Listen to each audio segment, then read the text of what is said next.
মৰিয়নীত মৰ্মান্তিক ঘটনা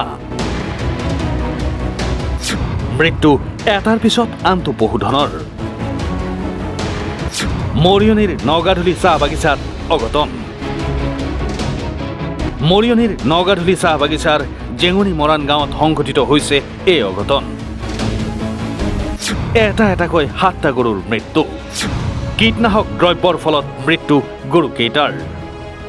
বাগিচাত ছটিওৱা কীটনাশক দ্ৰব্য পেটলৈ যোৱাত গৰুকেইটাৰ মৃত্যু হোৱা বুলি অভিযোগ গাঁওবাসীৰ নগাধুলি চাহ বাগিচা কৰ্তৃপক্ষৰ বিৰুদ্ধে অভিযোগ আগজাননী নিদিয়াকৈ বাগিচা কৰ্তৃপক্ষই ছটিয়াইছিল কীটনাশক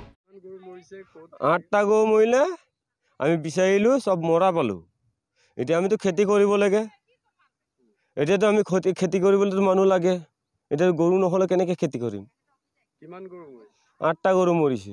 আৰু কেইটা বিচাৰি পোৱাই নাই এতিয়া কেইটাই যায় ৰাইজৰ এতিয়া কেইটা পোৱা নাই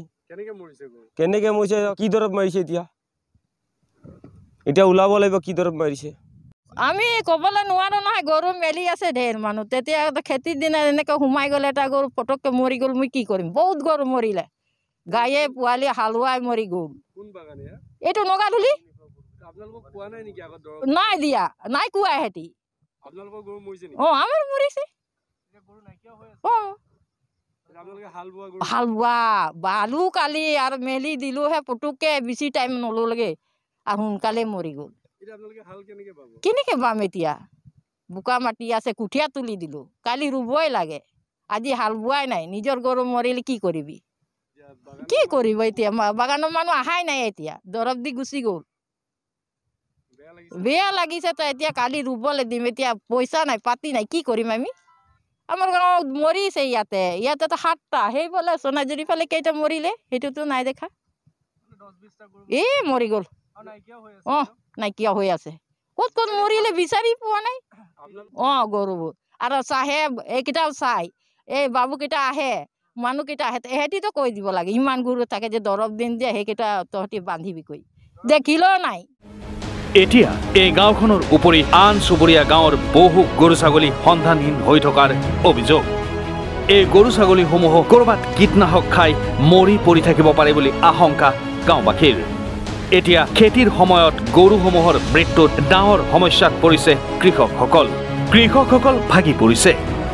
আগজাননী নিদিয়াকৈ বাগিচাত কীটনাশক ছটিয়াই কৃষকৰ সৰ্বনাশ কৰা বাগিচা কৰ্তৃপক্ষৰ বিৰুদ্ধে এতিয়া প্ৰশাসনে কি ব্যৱস্থা গ্ৰহণ কৰে সেয়া লক্ষণীয় হ'ব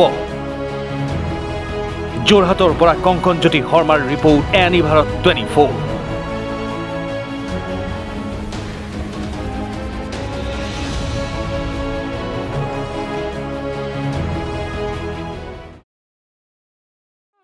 ৰব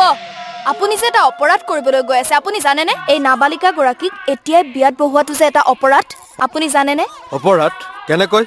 মোৰ ছোৱালী মোৰ কথা তুমি যিয়েই নোকোৱা ভূঞা 18 বছৰৰ তলৰ যিকোনো কন্যা সন্তানৰ বিয়া দিলেই আইনগতভাৱে এক দণ্ডনীয় অপৰাধ বিয়া দিয়াজন যিমান দায়ী বিয়া পতাজনো সমানে দায়ী এতিয়া তাই পঢ়া শুনা কৰাৰ বয়স খেলা ধূলা কৰাৰ বয়স তাই খেলিবলৈ দিয়ক পঢ়িবলৈ দিয়ক আৰু চাব এদিন আপুনি তাইক লৈ গৌৰৱ অনুভৱ কৰিব পাৰিব এতিয়াই তাইক সংসাৰৰ বোজা দি তাইৰ ভৱিষ্যত জীৱনটো অন্ধকাৰ কৰাৰ অধিকাৰ তোমাৰ জানো আছে মোৰ ভুল হৈ গ'ল মাজনী মোক ক্ষমা কৰিবা শিক্ষা ল'ৰা ছোৱালী উভয়ৰে প্ৰাপ্য আৰু অধিকাৰ আপোনাৰ কন্যা সন্তানক তাইৰ এই প্ৰাপ্যৰ পৰা বঞ্চিত নকৰাব বাল্য বিবাহ ভাৰতীয় আইনৰ দ্বাৰা বিহিত এক দণ্ডনীয় অপৰাধ এনে অপৰাধ কৰি আপোনাৰ কন্যা সন্তানৰ ভৱিষ্যত অন্ধকাৰৰ মাজলৈ ঠেলি নিদিব